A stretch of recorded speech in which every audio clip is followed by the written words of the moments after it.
જે કંઈ શબ્દો હોય આ ભાષા હોય એના સામે તમારે જે કરવું એ કરો, પરંતુ અલ્ટિમેટલી પાસા જેવો કાયદાનો દુરુપયોગ કરીને તમે માણસને અમાનવીય રીતે જેલમાં ધકેલી દો એ બરાબર નહીં.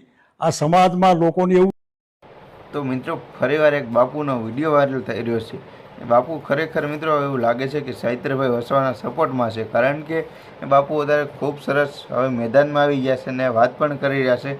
ચાલો તમને આખી વિડીયોની અંદર તમને આખી પૂરેપૂરી જાણકારી બાપુને આપવું અને આખી પૂરેપૂરી વાત સંભળાવું, કારણ કે આ સાહિત્ય વસવાના મિત્રો જે મારામારી કરવામાં 307ની એમ કલમની અંદર એને કેદ કરવામાં આવ્યા હતા, એટલે કે ધરપકડ કરવામાં આવી હતી. તેને લઈને આ શંકરસિંહ બાપુ નામના મિત્રો વ્યક્તિ છે, તેઓએ મિત્રો ખૂબ સરસ એક સમર્થન આપ્યું છે. જેઓ એવું કહી રહ્યા છે કે આ સાહિત્ય વસવાને આવી તમે ધરપકડ કરી અને ઘણું બધું એવું બાપુ કહી રહ્યા છે. હવે તમને પૂરેપૂરી બધી જાણકારી આપવાનો છું. અને બાપુ મિત્રો અત્યારે માર્કેટની અંદર પહેલી વાર આવ્યા છે, મને તેવું લાગે છે, કારણ કે અત્યારે સોશિયલ મીડિયામાં મિત્રો બધા લોકો બધાને સપોર્ટ કરતા જ હોય છે. સોશિયલ મીડિયાની અંદર નથી આવતા અમુક લોકો, અને અમુક લોકોના વિડીયો પણ વાયરલ થઈ જાય છે.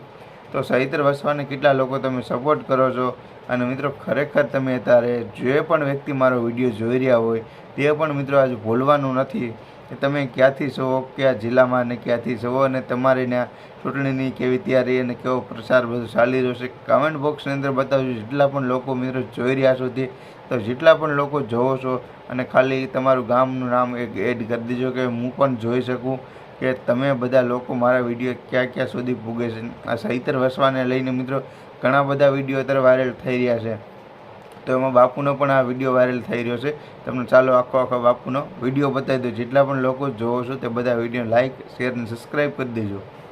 હું ગુજરાત સરકારને વિનંતી કરું છું કે સામી પાર્ટીના લોકોને હિસાબ કિતાબ કરવા માટે પોલીસ ખાતાનો અને ખોટા કાયદાઓનો દુરુપયોગ ન કરે. એટલા માટે કે હમણાં તાજેતરમાં રાજકોટમાં જે પીટી જાડેજા સામે પાસાનો કેસ કર્યો, આ પાસા મીસા જેમાં જામીન પણ ન મળે, આ રાજકીય કિન્નાખોરી કહેવાય, હિસાબ કિતાબની વાત કહેવાય. પીટી જાડેજાના જે કંઈ શબ્દો હોય આ ભાષા હોય એના સામે તમારે જે કરવું એ કરો, પરંતુ અલ્ટિમેટલી પાસા જેવો કાયદાનો દુરુપયોગ કરીને તમે માણસને અમાનવીય રીતે જેલમાં ધકેલી દો એ બરાબર નહીં. આ સમાજમાં લોકોને એવું લાગે કે પીટી જાડેજા જે તે વખતે બીજેપીના સામે જે રૂપાલા સાહેબ બોલ્યા અને આગેવાની લીધી એનો બદલો ભારતીય જનતા પાર્ટી સરકારના માધ્યમથી વારી રહેશે. આ બરાબર નહીં. પાસાનો કાયદો દૂર કરો અને બાકીનું તમારે જે કરવું એ કરો. એટલું જ નહીં, ડેડિયાપાડામાં હમણાં ત્યાંના જે ધારાસભ્ય એને સામેના કાર્યકર્તાની ફેટ પકડી કે જે કંઈ થયું હોય, આ એક સિસ્ટમ છે. એ સિસ્ટમમાં તમે જો એની સામે 307 લગાવો, માણસને મારી નાખવાનો કાયદો ગુનો આ તમે જો એમાં દાખલ કરો એ પણ બરાબર નહીં.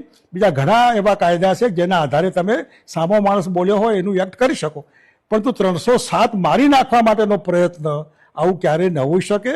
જાહેર જીવનમાં આ તો ચાલ્યા કરવાનું. એ મહેરબાની કરીને આવા કાયદા એ કાયદાની તમે ડિવેલ્યુએશન કરી રહ્યા. 307 શું કહેવાય એની ડિવેલ્યુએશન, પાસાનું ડિવેલ્યુએશન મહેરબાની કરીને કોર્ટના હાઈકોર્ટના ચક્કરમાં ને એમાં કોઈ ટકશે નહીં. એટલા માટે આ કાયદાનો દુરુપયોગ બંધ કરો અને સારી રીતે રાજકીય કિન્નાખોરી ન થાય અને સ્પોર્ટ્સમેન સ્પિરિટથી એકબીજાનો હિસાબ કિતાબ થાય તો સારું. પણ મહેરબાની કરીને આ બંને કેસમાં 307 રદ કરો અને